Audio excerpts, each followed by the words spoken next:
जय राम रमणं समनं भव तापभयाकुल पाहि जनम्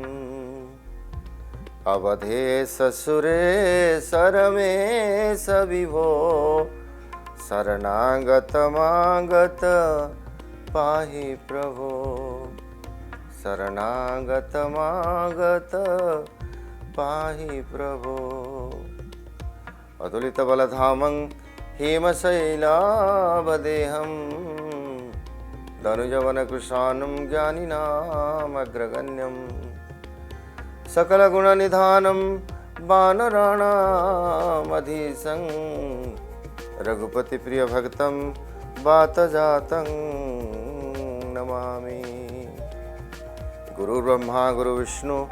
गुरुर्देव महेश्वर गुरु साक्षात् परम ब्रह्म तस्मै श्री गुरवे नमः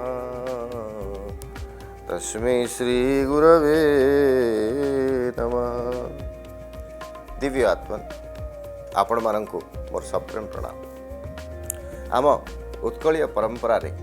गोटे सुंदर कथा अच्छी, गोटे सुंदर प्रवाद अच्छी। से प्रवादटी है हरि कथा, करी कथा, भात लुगा चारी कथा। आमे दुख निवारण पाई हरि कथा, दारिद्र्य निवारण पाई करी कथा, क्षुधा निवारण पाई भात, आउ आमर जो लज्जा निवारण पाई आमे वस्त्र एक कथा पल्लुका ये चारि कथा अनिवार्य बोली कहू। ये संसार भीतर को आमे आसीचे, ये संसार को दुखालय बोली कहा जाए। दुखालयम अशाश्वत, एठी सबकिछि क्षणभंगुर, आज अच्छी काली की नथिबो। आमे प्रत्येक समय ये संसार परिवर्तन होछि, प्रत्येक समय ये संसार को आमे परिवर्तित हबार भी देखुछे। तेणु काली जहाँ थिला आज नाही, आज जहाँ अच्छी हुए तो काली की नथिबो। तेणु ये संसार भितर कौन जिनस स्थिरस्थायी नुह, किंतु गोटे जिनस आमे नहीं आसीचे, सांगरे नहीं आसीचे। आ ये संसार भितर भरपूर परिमाण रे अच्छी, ता होछि दुख। आदि शंकराचार्य कहले से कथा। हाँ आमर ये संसार केते दुखमय, जन्म दुख, जरा दुख, जाया दुख, पुनः पुनः संसार सागर दुख, तस्मात् जाग्रत जाग्रत। जन्म होछि दुख, जो कथा आमे सबुबले अनुभव करूँ जे गोटे माटी जी गोटे संतान को जन्म देछि ताकू पचारे से निश्चित भाव में कहब जे ए संसार भितर गोटे संतान को जन्म देवा केते कष्ट। जेतेबेले जो दिन ठारू संतानटी गर्भ को आसीछि से दिन ठारू से माँ कहि परिबो जे से सीधा ही सोई पारिनी, कड़े ही सोई पारिनी, बसी पारिनी, भल भाव में उठिकी चली पारुनी ठीक भाव में,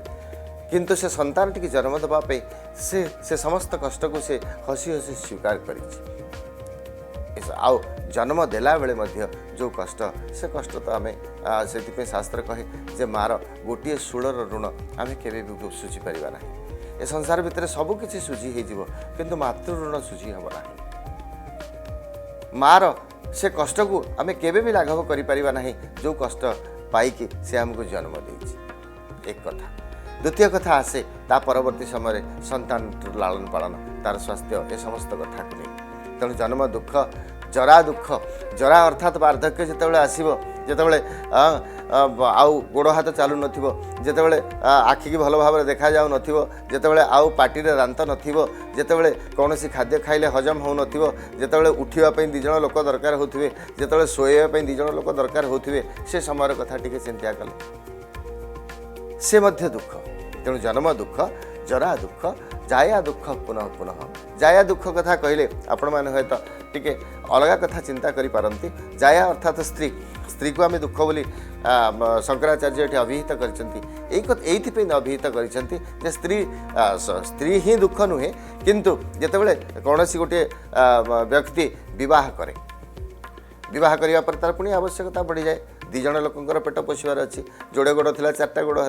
बर्तमान सबकिछि 2 गुणा आवश्यक हम, बासगृह 2 गुणा आवश्यक हम, वस्त्र 2 गुणा आवश्यक हम, पुणी जिते सन्तानटी हम से 4 गोड़ था 6 गोड़ है बर्तमान आहरी आवश्यकता बढ़ जिते आवश्यकता बढ़ से समस्त आवश्यकता को आहरण करने से समस्त आवश्यकता को पूरण करने आम दुख बढ़ी तेणु धीरे धीरे धीरे धीरे दुख बढ़ी जाए जिते आम ए संसार को आम संसार को आम बढ़ेगा चिंता करूँ आम गोटे सुंदर कथा जानीचे भल भाव में गोटे कौपुनी बाबाजी कि अवस्था होता आपण मैंने जानती जड़े बाबाजी थे से बाबाजी आश्रम था किंतु धीरे धीरे देखागला आश्रम में मूषा संख्या बढ़ीगले राति सुखई थे कौपुनी धोई धाई सकाल पाइला आसिक से कौपुनी मूषा काटी दी कौन करेंगे बाबाजी लोक कौटू आने हाल तो मागिक कौटू लोक दयार तो बंचा कथा तेणु से पुणी गाँ भर को गले मगामगी कले जी जहाँ खाद्यपेय देले सेठू क्या पचारे बाबा तोर किसी कपड़ा पत्र अच्छी कि मत खंडे देते मुझे कौपुनी करी मो कौपुनीटा मूषा काटी तापर लोक किए कौपुनी खंडे वस्त्र टिके देले दिने दिने गला 2 दिन गला पुणी थे मूषा तो प्रबल पुणी थे से कौपुनी काटिदेले बाबाजी कौन करेंगे पुणी गाँ भर को गले जो पुणी कपड़ा मागिले कपड़ा तो खंडे किए दिला कहला बाबा तुम सब बड़े एमती कपड़ा मागिले तो किए कौट आनिक दब तेणु तुम गोटे काम करून जदि आश्रम एत मूषा हो गले ताल तुम बिलेईटे पालुन बिलेईटे पालिया जहाँ भल कथा कहले बिलेई थे तो मूषा आसबनी तेणु बिलेई पालिया कौन कर बिलेईटे जोगाड़ कराला गाँ भर कहार पालित बिलेई थे से गोटे बिलेई बाबाजी दिहला बाबाजी आनिक आश्रम तोइले जहाँ आश्रम गोटे समस्या समाधान हो गला बर्तमान आउ मूषा कौपुनी काटब ना किंतु ये बिलेई की तो पालिया को पड़ो तो बाबाजी जो भिक्षा मागे निजपाई जाती से बिलेई क्षीर टी मागती कहीं आश्रम तो आमिष पशुबनी तो शुकुआ फुकुआ दे पारे क्षीर टी मागती क्षीर टी पियाबे कौन करेंगे क्षीर टी किए केमी देले दिने 2 दिन दवा पर बाबाजी को पचारे बाबाजी तुम सबुदिन क्षीर मागिले किए दब तुम गोटे काम कर से साहूकार अच्छा आम जमीदार अच्छा पाखु जाओ ताकू कह से बरम गाईटी देदे तुम आश्रम रख से गाईटी तो दुआ दुई कर क्षीर टी दब तुम भी निजे बाबाजी लोक क्षीर फिर पीब आश्रम टे भल घी फी टे होम यज्ञ टे कर कथाटा मन बाबाजी पाइला गले जमीदार पाखु जमीदार को कहले आज्ञा हाँ बिलेईटे पाली आश्रम तो किसी सुविधा है मूषा गुड़ा खाईगले कहबूनी तेणु गोटे गाईटी जो दिखाँ मुझे क्षीर फिर बंदोबस्त हुआ जहाँ देदेले जमीदार गाईटे देले गाईटी आणिक बांधिले गाईटी बांधा पर बाबाजी कौन करेंगे इे गाई धंदा करेंगे गाईर गोबर पोछे गाईर क्षीर दुहिबे क्षीर को फुटेबे देवे बिलेई की निजे टी होम यज्ञ करने घी करेंगे ये सब जंजाल भितर बाबाजी पशिगले कहे तो बड़ असुविधा है मुझे तो आउ कि पारे ठाकुर पूजा इत्यादि निजर जप ये सब कौन जिनस आउ पारा ना तापर भाविले ना गोटे काम कले हम जड़े माता जाणी रखिले भल हाँ ताकू रखीदे बरम सी गाई धंदा कि कौन है गोटे किसी काम तो भाग भाग हो जाता तेणु माताजी टे भी ग्रहण करगले तो वर्तमान कौन है ना गोटे साधारण कौपुनी बाबाजी संसार बढ़ीगला ये समस्त कथा ये कथा कहबार तात्पर्य जे आम जिते संसार भितर पाद दो संसार भीतर को जिते धीरे धीरे पशु से ये संसार आमको भीतर को आमको ग्रास कर जाए से आमर निश्चित भाव में धीरे धीरे धीरे धीरे दुख बढ़ी जाए दुखालय कथा कहती ये हूँ दुखालय प्रत्येक जिनस आमको दुख ही मिले आम ए संसार भितर आम केते कौन अच्छी आम निजर संपन्नता भितर अच्छे आम संपत्ति अच्छी किंतु आम जिते आम ठार आहरी अधिक संपत्ति थी लोक देखू से आमको दुख हुए जितेबले आउ का आम पाखे गोटे जिनस अच्छी जो जिनस काम तो चली जाऊँगी किंतु मन करा जो गाड़ीटी मो पाखे गोटे गाड़ी अच्छी से मोर काम चलुँ किंतु मो पाखापाखि लोक जब मोठू आहरी अधिक भल गाड़ीटे चढ़ला ताले आमको से कष्ट हुए ये समस्त जिनस को नहीं आम संसार भितर दुख पाऊ ये जो दुख ये जो कष्ट ये कष्ट को निवारण करने आमर कहुए केवल मात्र माध्यम से हूँ हरिकथा बिना हरिकथार बिना भगवान कथार ये संसार दुख दूर हम ना कारण हरि ही होचंती आनंददाता हरि ही होचंती सुखदाता जितेबले इक्ष्वाकु वंशर कुलगुरु वशिष्ठ जी महाराज जा पहुँचले भगवान राम जन्म होती हाँ शोचंती नामकरण हम देखीदे से जितेबाला देखुं जितेबाला मुह को चाहूँगी से भाविले वशिष्ठ कहले ये तो आनंदर सिंधु ये तो समस्त आनंद यांक पाखरे ही जमती रही जो आनंद सिंधु सुख राशि स्वीकरते त्रैलोक्य सुपासी जो सुख धाम राम सनामा अखिल लोक दायक विश्राम ये होचंदी सुखर धाम या देखिले आनंद लगुच तेणु यांक पाखरे ही सुख अच्छी भगवान कथार ही सुख अच्छी से गोस्वामी तुलसीदास कहले नाना पुराण निगमागम सन्मत रामायणे निगदितं कचिदन्यतोपि स्वांत सुखाय तुलसी रघुनाथ गाथा भाषा निबद्धमति मंजुल मातनोति नाना पुराण निगमागम सन्मत अनेक पुराण पढ़िले अनेक निगम शास्त्र आगम शास्त्र को पाठ कली किंतु स्वांत सुखाय तुलसी रघुनाथ गाथा निजर अंतःकरण सुख पाई निजर अंतःकरण आनंद पाई से आनंद सिंधु सुखराशि को डाकिबा से आनंद सिंधु सुखराशि कथा को श्रवण करिबा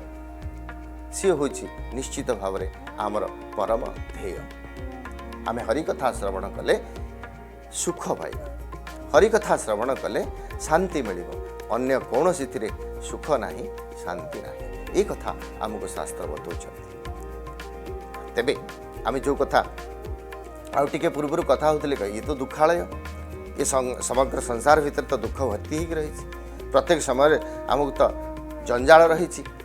आम केबे तो जंजाल मुक्त नहीं आम बर्तमान जहाँ को आप पचारे कहे भाई टिके हरिकथा को आसुन टिके भजन कीर्तन करुन ना भाई मत समय ना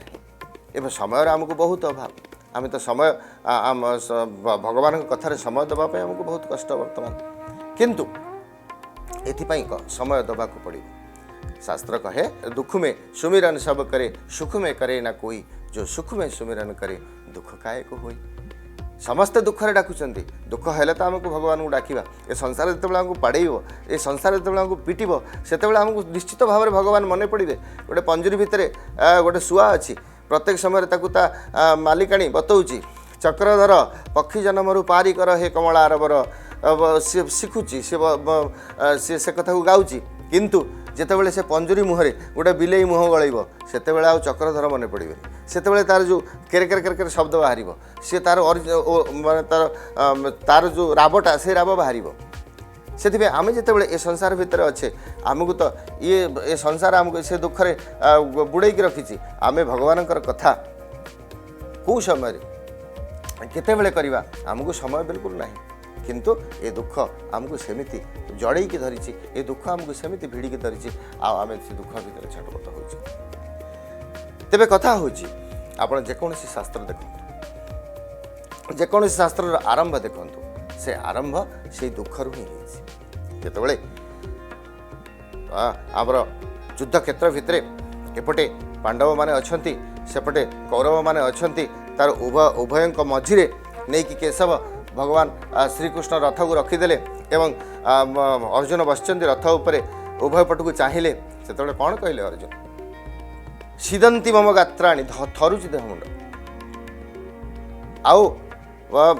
लोम हर्षम चजायते देह मुंड लोम टांकुरी जाउची ये समस्त कथा को देखिकी तंटी सुखी जाउची गांडी व हाथ खसी पड़ुची मु पारिबिनी मु युद्ध करि पारिबिनी विषाद होइची अर्जुनंकर विषाद मु युद्ध करि पारिबि नाही मते